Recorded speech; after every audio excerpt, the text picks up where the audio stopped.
que están cuidando a sus bebés en el vientre, esperando con mucho gusto el día de su nacimiento. Les mandamos un aplauso a ellas y a sus bebés.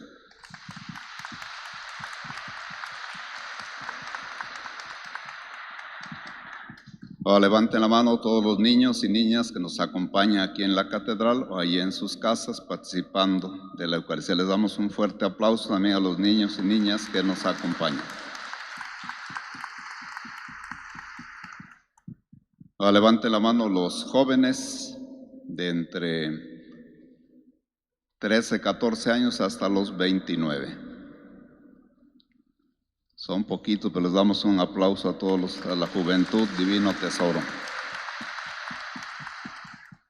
Y a los adultos jóvenes de 30 a 59 años, levanten su mano.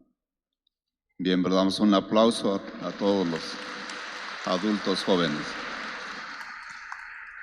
Ya levanten la mano los colegas de la tercera edad, de 60 a 79 años. Bien, pues un aplauso a todos los de la tercera edad. Y a ver si hay algunos de la cuarta edad, de 80 años para arriba, los venerables. Creo que ahora sí no se animaron, que estamos en enero y febrero. Ah, no sé, aquí está una, le damos un aplauso entonces también.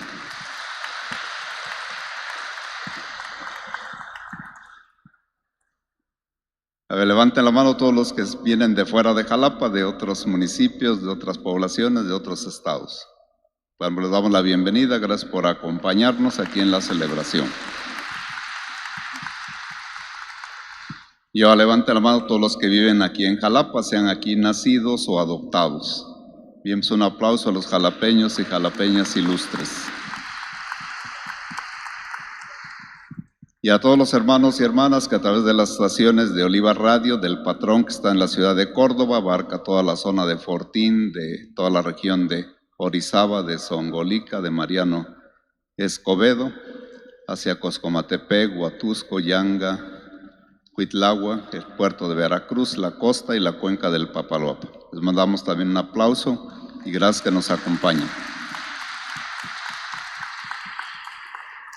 Y aquí en Jalapa tenemos Radio Sensación, que abarca pues hacia el Cofre de Perote, por el lado de Coatepec hasta Yahualulco, por este otro lado desde Banderilla hasta Perote, Alto Tonga, Villaldama, por el otro lado hasta Naolinco y la Sierra de Misantla, hacia abajo hacia Topan, Mozomboa, llega a Palmasola, por ahí también a Vega de la Torre. Les mandamos un fuerte aplauso porque nos acompañan en esta celebración.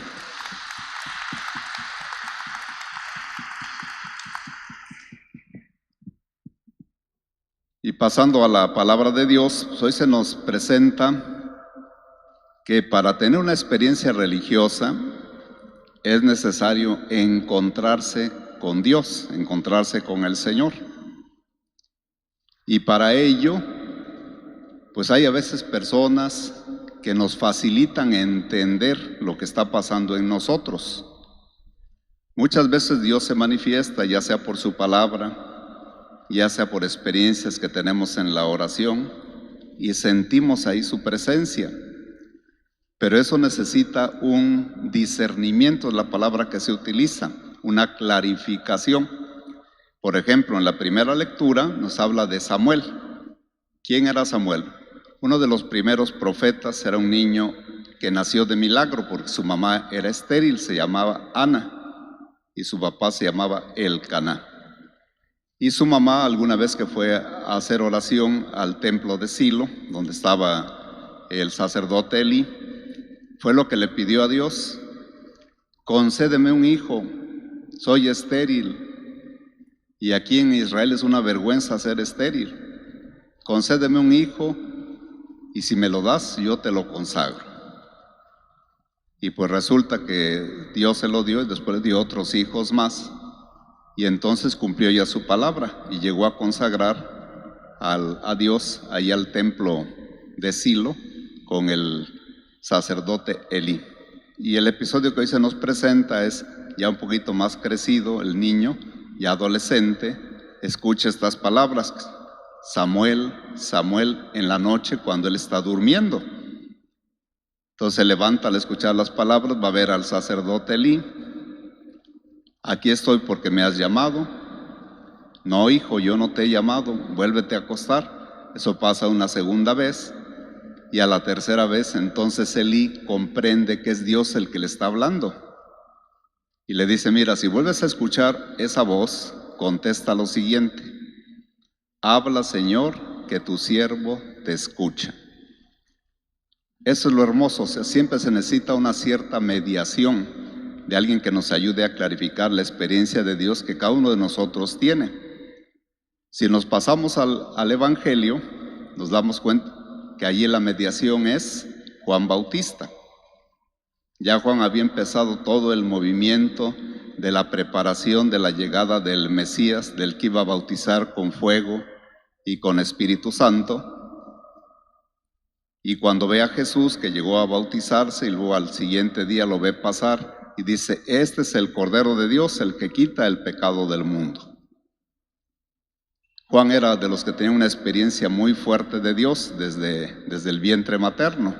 Cuando llega la Virgen María a visitar a su prima Isabel y María lleva en el vientre al niño Jesús e Isabel lleva a Juan Bautista en su vientre.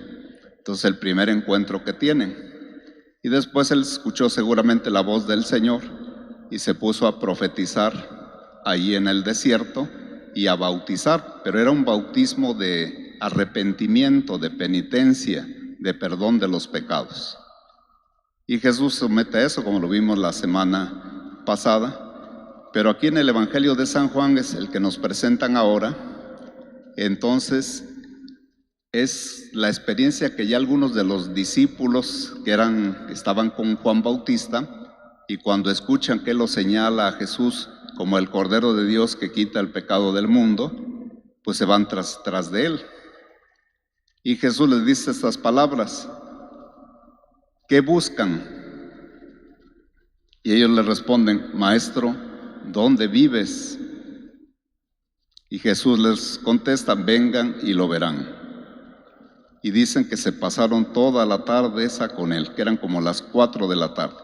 Cuando uno tiene una experiencia hermosa, se acuerda de todo, hasta de los detalles de la hora, el día que eso sucedió. Entonces todos lo festejamos, lo celebramos. Yo recuerdo, yo entré al seminario en un 30 de enero y recuerdo haber llegado a las 5 de la tarde ya a la terminal del ADO para bajar a lo que era el seminario menor, lo que tenemos ahora ahí en Ávila Camacho, 73. Y así cada uno podía decir su experiencia. Y se necesita la mediación. Cuando yo quise venir al seminario, le hablé a un sacerdote que era el encargado, me llamó para una entrevista y después me citó para esa fecha que estoy diciendo.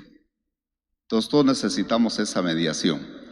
Y por eso una vez que entramos ahí, comenzamos a aprender, porque comenzaron a admirar la personalidad de Jesús, cómo vivía, cómo se desempeñaba, cómo hablaba y cómo adoraba siempre a su Padre. Jesús se caracterizaba por ser un hombre de oración, siempre, constantemente a su Padre Dios.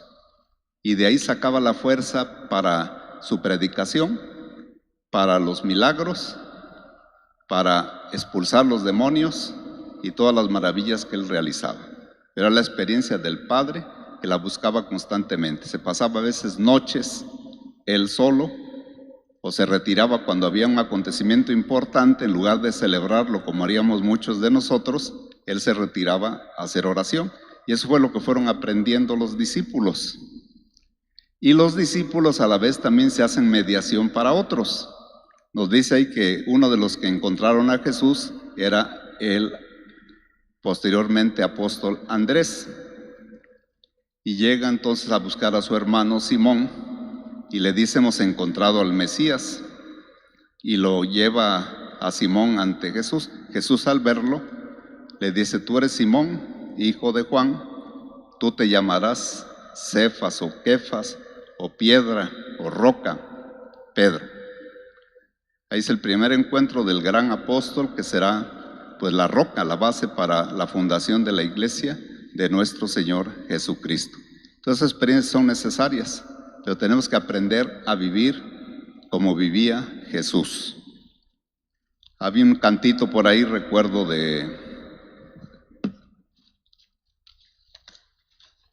del padre Ceciño, que dice: amar como Jesús amó, soñar como Jesús soñó, vivir como Jesús vivía, sonreír como Jesús sonreía, para que al final del día todo fuera más feliz.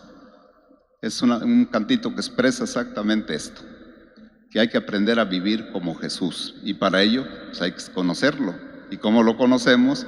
Pues nosotros en la oración y en la meditación de los evangelios y de las cartas de Pablo y de los demás apóstoles, que nos hablan de esa experiencia que tuvieron de Dios, de estar siempre con Jesús para poder anunciarlo con toda eficacia. Y además que recibieron también el poder de perdonar los pecados, de expulsar los demonios, de curar a los enfermos. Todo eso lo tiene la Iglesia, pero se necesita una profunda experiencia de Dios. En Aparecida el Papa Benedicto decía eso: hay que tener primero una experiencia de Dios, luego formarse, luego formar comunidad, luego instruirse más para al final ser misioneros también, o sea, entonces ya mediadores de lo que se ha vivido y contado. San Juan lo dice muy claro en su carta. Primera, lo que hemos visto, lo que hemos oído, lo que hemos tocado de la segunda persona de la Trinidad, del Hijo, que se ha hecho hombre, eso es lo que les manifestamos. O sea, manifiesta una experiencia, no una teoría, no unas ideas. Hoy también se nos pone aquí la lectura, en la segunda lectura, el capítulo 6 o una parte del capítulo 6 de la primera carta de San Pablo a los Corintios. Creo que es algo muy actual que sí conviene darle una revisada. Dice: el cuerpo no es para fornicar, sino para servir al Señor, y el Señor para santificar el cuerpo. Más adelante dice: ¿no saben ustedes que sus cuerpos son miembros de Cristo? Y que por tanto no se pertenecen a ustedes mismos, sino pertenecen a Dios. Y en el siguiente párrafo dice: ¿o es que no saben que su cuerpo es templo del Espíritu Santo, que han recibido de Dios y habita en ustedes? Por eso el cuerpo es algo sagrado, es el templo donde habita Dios, es donde está la permanencia del Padre, del Hijo y del Espíritu Santo. Y por eso sentimos esa presencia de Dios en nuestros corazones. Por eso el cuerpo es algo que hay que valorar y que hay que cuidar. Lo hacemos a través de la higiene, de tenerlo limpio, de bañarnos, de arreglarnos, de decir, tener un cuerpo que sea realmente eficaz para lo que hacemos, para lo que tenemos, por medio del ejercicio, del trabajo, del descanso, del sueño. Es muy importante para el cuerpo y así pueda servir a lo demás.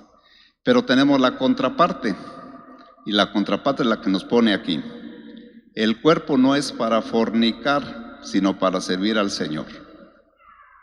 Hoy nosotros podríamos decir que vivimos en un ambiente muy paganizado, donde el cuerpo se ve para eso, para disfrutar la sexualidad, para ejercerla como sea, con quien sea, donde sea, se vale de todo.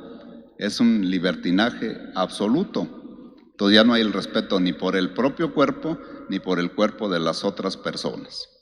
Y hablamos aquí de la prostitución, de la fornicación, del adulterio, de las cuestiones lésbicas, homosexuales, del abuso de pequeños, de tantas cosas que tenemos muy tremendas en nuestra sociedad y a veces también hasta en la iglesia. Esa es la realidad que tenemos. Por lo mismo, pues nosotros tendríamos que vivir lo que llamamos los mandamientos, sobre todo el sexto y el noveno, que precisamente el sexto dice: no fornicarás, no cometerás actos impuros, y el noveno: no desearás a la mujer de tu prójimo o al marido de tu prójima, que eso es el adulterio. Entonces nos lo presenta así como algo muy importante. Hay que cuidar el cuerpo.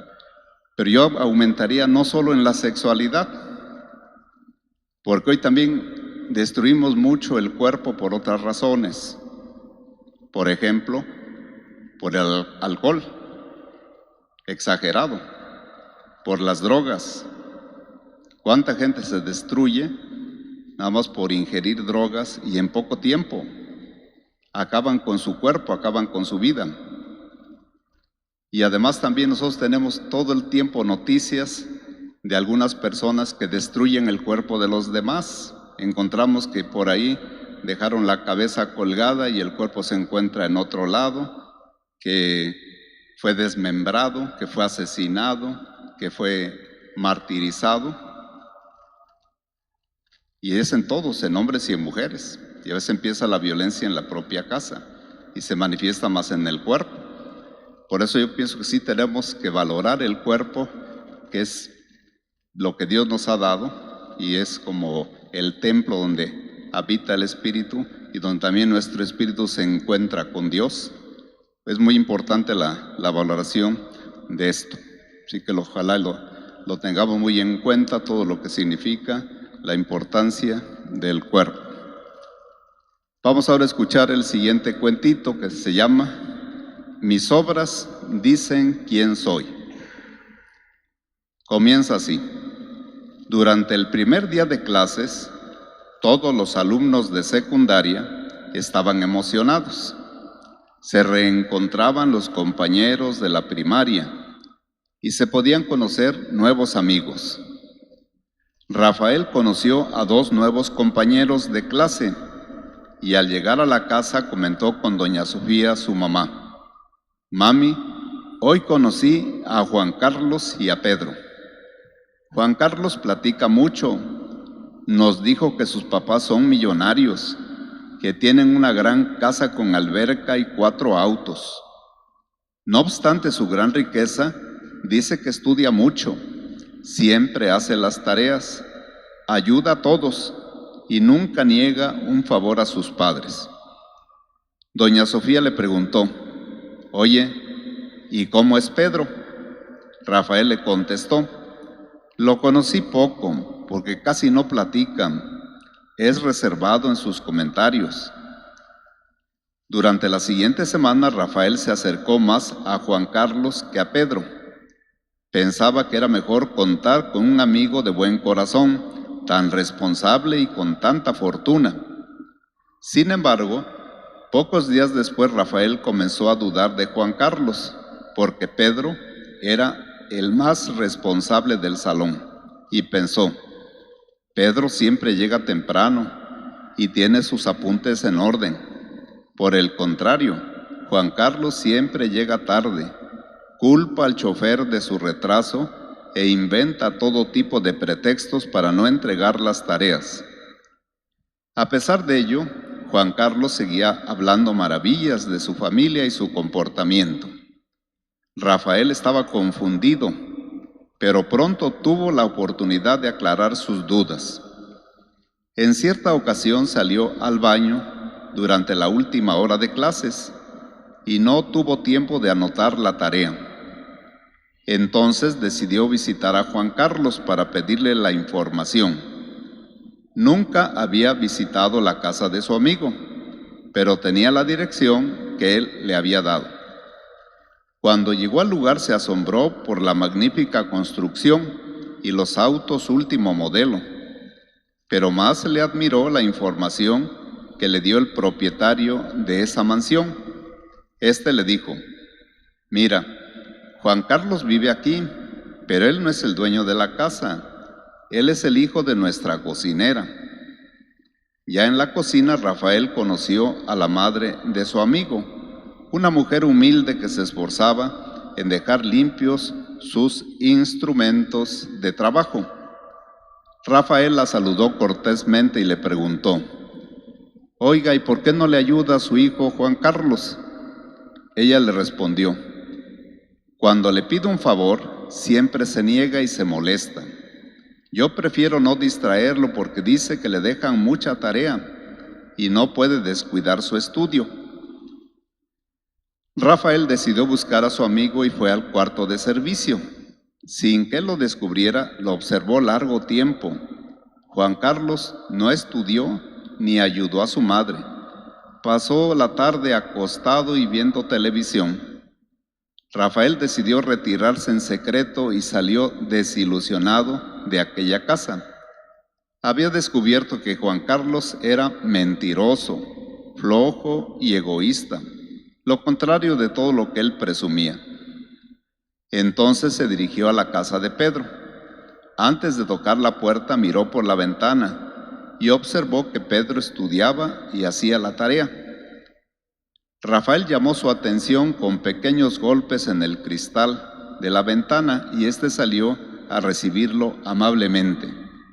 Mientras Pedro le explicaba la tarea que debía presentar, su mamá le dijo al visitante: «Mi hijo es muy servicial, colabora en todo y siempre ayuda a los vecinos más necesitados. Me siento muy orgullosa de él». Rafael se despidió y agradeció la ayuda de su amigo Pedro. De regreso en casa hizo la tarea y poco antes de dormir reflexionó: «Hoy he descubierto que es fácil hablar y presumir. Quizá por eso Juan Carlos suele inventar tantas mentiras.